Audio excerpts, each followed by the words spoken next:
ડેડિયાપાડામાં Chaitar વસાવાનું poster પકડીને નાચતા આદિવાસી યુવક સાથે એવું તો શું થયું કે તેનું મોત થઈ જાય છે? શું ને સમગ્ર મામલો, તેના વિશે વિગતે ચર્ચા કરીએ. નમસ્કાર, આપ જોઈ રહ્યા છો નિર્ભય ન્યૂઝ. હું છું આપની સાથે પ્રથમ મોદી. ગઈકાલે 9 ઓગસ્ટ એટલે કે વિશ્વ આદિવાસી દિવસ. આ એક એવો દિવસ જે સમગ્ર આદિવાસી સમાજ માટે અત્યંત ગૌરવનો દિવસ હોય છે. દેશ દુનિયાના ખૂણે વસતો આદિવાસી સમાજ પોતાની પરંપરાગત વેશભૂષા, નૃત્ય અને વાગા સાથે દિવસભરને આનંદ ઉલ્લાસથી મનાવે છે. પરંતુ ઉત્સવનો આ તહેવાર ક્યારેક અચાનક માતમમાં પણ ફેરવાઈ જાય છે. એ કોઈ કહી નથી શકતું. આવો જ એક બનાવ ચૈતર વસાવાના ગઢ ડેડિયાપાડામાંથી સામે આવે છે, જેમાં ખુશીઓથી નાચતા આદિવાસી લોકો વચ્ચે ડીજે અને ઢોલના તાલે ઝૂમતા યુવાનો વચ્ચે અચાનક એવી ઘટના બને છે જેણે હસતા હસતા આખા એક યુવાનનો જીવ છીનવી લીધો છે. ઘટનાની વિગતે ચર્ચા કરું તો નર્મદા જિલ્લાના ડેડિયાપાડામાં ગઈકાલે એટલે કે 9 ઓગસ્ટના રોજ વિશ્વ આદિવાસી દિવસ નિમિત્તે એક ભવ્ય રેલીનું આયોજન કરવામાં આવ્યું હતું. આખો વિસ્તાર ઢોલ નગારા, શરણાઈ અને બેન્ડ બાજા સાથે ઝૂમી રહ્યો હતો. આદિવાસી યુવકો હજારોની સંખ્યામાં ઉમટી પડ્યા હતા. હવે આજે વિશાળ રેલીમાં ડેડિયાપાડાના યુવાનો ઉત્સાહભેર ભાગ લઈ રહ્યા હતા. અને આ જ રેલીમાં એક યુવક સંજય કુમાર ધનંજીભાઈ નામનો એ પણ પોતાની સંસ્કૃતિ અને વારસાની ઉજવણીમાં ત્યાં પહોંચ્યો હતો. હવે તેને ખબર ક્યાં હતી કે આ દિવસ તેના જીવનનો કદાચ અંતિમ દિવસ બની જશે. જે દિવસે ખુશીઓ રહેલાવાની હોય, દિવસે જેના ઘરમાં માતમ છવાઈ જશે. ઘટના સાંજના આશરે 5:45 વાગ્યાની છે. રેલી જ્યારે ધીમે ધીમે આગળ વધી રહી હતી અને ડેડિયાપાડાની જે સંસ્કાર વિદ્યાલય પાસે જ્યારે પસાર થઈ રહી હતી ત્યારે કલાકો સુધી સતત નાચવાના અને જે ચાલવાના કારણે સંજય કુમારને થોડો થાક લાગ્યો. સ્વાભાવિક છે, ઉત્સવના માહોલમાં યુવાન થાક દૂર કરવા માટે થોડો આરામ શોધતા હોય છે અને થાક ખાવા અને થોડો આરામ કરવાના હેતુથી સંજય કુમાર રેલીમાં ડીજેના એક મોટા ટેમ્પા પર ચડી ગયા. થોડી વાર આરામ કર્યો. જ્યારે રેલી આગળ વધી રહી હતી ત્યારે સંજય કુમારે નીચે ઉતરવાનો પ્રયાસ કર્યો, પરંતુ નીચે ઉતરી રહેલા સંજય કુમાર ઉપરથી પસાર થઈ રહેલો એક ખુલ્લા અને જીવંત વાયર તે જોઈ શક્યો નહીં.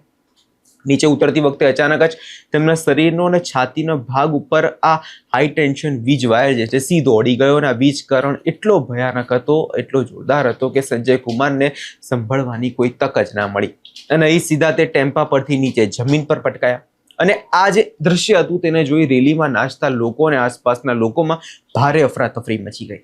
ઉત્સવના ગીતો અચાનક ચીસો અને બૂમાબૂમમાં ફેરવાઈ ગયા હતા. આસપાસના લોકો અને મિત્રો અને સંબંધીઓ તાત્કાલિક ત્યાં પહોંચી ગયા. સંજય કુમારને બચાવવાનો ખૂબ પ્રયત્ન એ આસપાસના લોકો દ્વારા કરવામાં આવ્યો. સમય બગાડ્યા વિના તેને તાત્કાલિક સારવાર માટે ડેડિયાપાડાની સરકારી હોસ્પિટલ લઈ જવામાં આવ્યા, પરંતુ કમનસીબે ત્યારે થોડું ઘણું મોડું થઈ ગયું હતું. હોસ્પિટલમાં ફરજ પરના તબીબોએ તાત્કાલિક તપાસ કર્યા બાદ સંજય કુમારને મૃત જાહેર કરી દેવામાં આવ્યા. ડોક્ટરના જ્યારે આ શબ્દો સાંભળતા જ પરિવારજનો અને સમાજના લોકો નીચેથી પગ નીચેથી જમીન સરકી ગઈ.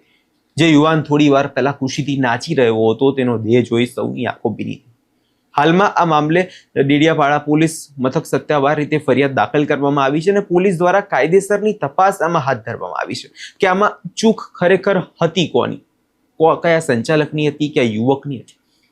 આ ઘટના માત્ર જોવા જઈએ તો એક સમાચાર નથી, આ માત્ર એક અકસ્માત પણ નથી, પરંતુ આપ સૌ કોઈ માટે અને પ્રશાસન માટે, ખાસ કરીને ઉત્સવોનું આયોજન કરતા સમાજના લોકો માટે એક મોટી લાલબત્તી સમાન કિસ્સો છે. એક નાનકડી બેદરકારી કેવી રીતે એક હસતા રમતા પરિવારને અસ્તવ્યસ્ત કરી શકે છે તેનું એક ઉદાહરણ છે. આદિવાસી સમાજ એ ઉત્સવ પ્રેમી સમાજ છે. તે પોતાના પરંપરાઓને ધામધૂમથી ઉજવવા માંગે છે, પરંતુ આ ઉજવણીમાં સુરક્ષા પણ એટલી જ મહત્વની છે. આજે જે આદિવાસી યુવાને જે મોત થયું છે તેને કારણે તેનો પરિવાર આજે રજડી ગયો છે.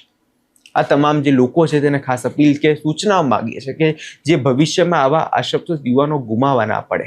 જે સુરક્ષા એટલી જ જરૂરી છે આવા ઉત્સવ મનાવતી વખતે.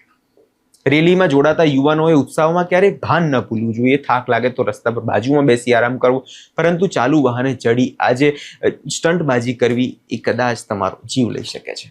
વાહનની ઉપર, ખાસ કરીને કેબિનની ઉપર બેસી મુસાફરી કરવી કે ડાન્સ કરવો એ કાયદાકીય રીતે ગુનો જ નથી, પરંતુ જીવલેણ પણ સાબિત થઈ શકે છે. સંજય કુમારના કિસ્સામાં પણ જો તમે વાહન પર ચડ્યા ન હોત તો કદાચ આજે તે જીવંત હોત, આજે તે ઉત્સવ મનાવી રહ્યા હોત. અને આમાંની જોવા જઈએ તો ત્રીજી મહત્વની જવાબદારી જે બેન્ડ પાર્ટી અને ડીજે માલિકોની પણ છે.